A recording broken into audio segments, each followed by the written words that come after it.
This is CBS 4 This Morning.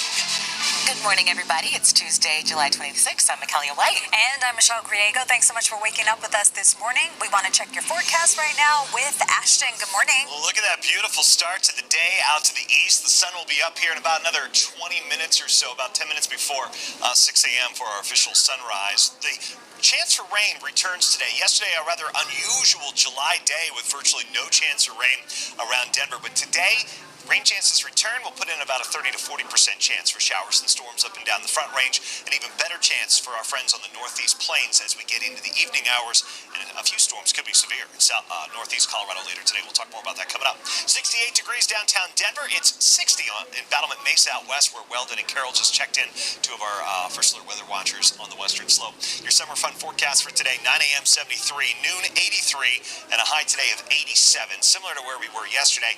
But again, the difference is that chance for rain has been restored. We'll put that in starting as early as noon, but it's more likely after 2 or 3 p.m. You know how it goes this time of year, Michelle. How's the drive looking this morning? All right, well, let's take a look at the roads right now. On I-25, you can see in the commute direction in those southbound lanes, the traffic's starting to pick up a little bit of slowing, but still moving. We like to see cars moving, and that's what we are seeing. Taking a look at the map now, all speeds in the green on your major interstates. I wanted to just take a closer look at I-25, a little north of what we were just looking at 58.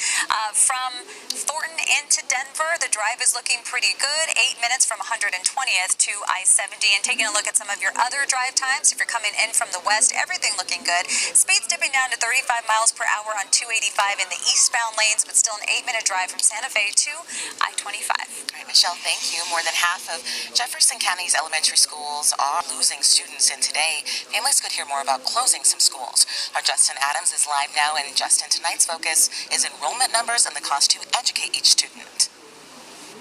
Yeah, Michaela, look, the district hasn't seen low enrollment numbers like this in almost 20 years, and as a result, they're going to meet tonight. The Jefferson County School Board will meet tonight to see if they're going to need to consolidate or to close several schools. Take a look at this right here, because these are the breakdown of the numbers. Jeffco has room for 96,000 students, but enrollment is currently only at 69,000. That's a 27,000 student gap. The biggest problem area for low enrollment right now is elementary schools. And now some elementary schools may be in jeopardy. Lisa Raylu, who is the Chief of Strategy and Communications for the district, she says the discussion started in March with an intense look at each elementary school, including enrollment numbers, building utilization, and a breakdown of the cost to educate each student at each individual school. Now, tonight's meeting will use the findings from a comprehensive report of elementary schools in the district. Some of our schools, we don't have enough students to have one grade level. So you see like a 2-3 split or a 3-4 split. It just doesn't make sense for some people, It doesn't make sense for a lot of people. Now, the info from each elementary school that Jefferson County School Board will be using tonight, that will be online, and you can find that on our website as well. By the way, the school board plans to have a decision on whether to close or to consolidate the schools by August and make a final vote by November.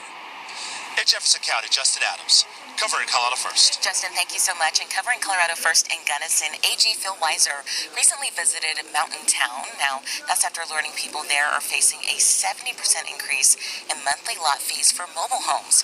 A recent report says to meet the needs of working-class residents, the Gunnison Valley needs to add a nearly 1,000 affordable homes by 2026. Now, a new law in Colorado created the Fair Housing Unit. That gives the AG's office a new authority to investigate unfair housing practices, and that's what he's doing. We're in the process of getting this unit stood up. It's going to take a little time.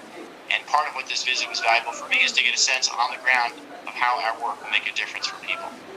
Now, these new laws came too late for the people of Gunnison. Last month, they filed a lawsuit against the company in charge, Ski Town Village, LLC.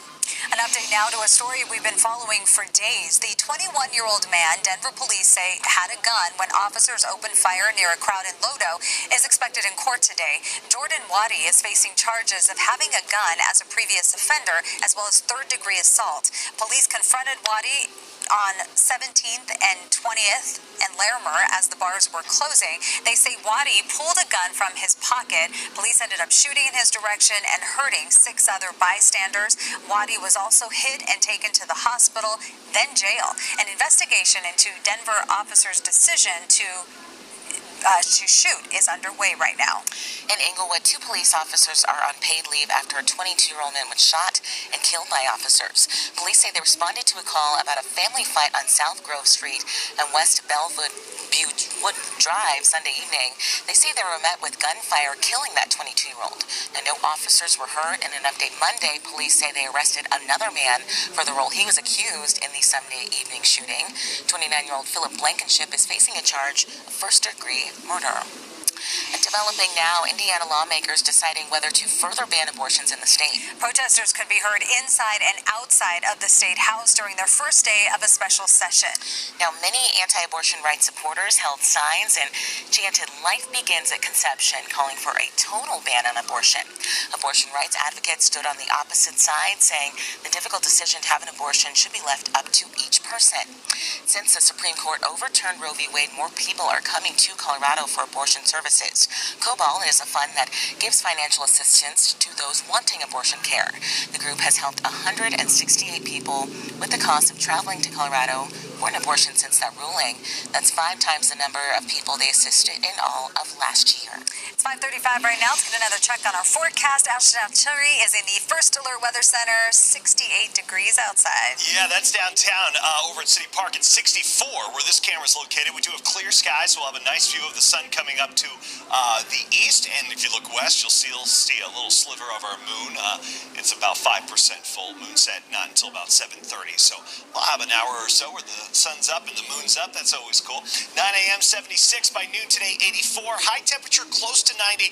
Chance for showers and thunderstorms returns today. Yesterday was dry. It's not going to be dry everywhere today. Some of us will get wet for at least a brief period of time this afternoon. We'll do this all over again tomorrow. And then on Thursday, all bets are off. Most of us will get wet, and it could be too much rain over too short of a period of time. For some of us, flash flood concerns are there for Thursday. We already have a First Alert Weather Day. We'll talk much more about it coming up. Right, Ashton, thank you. And the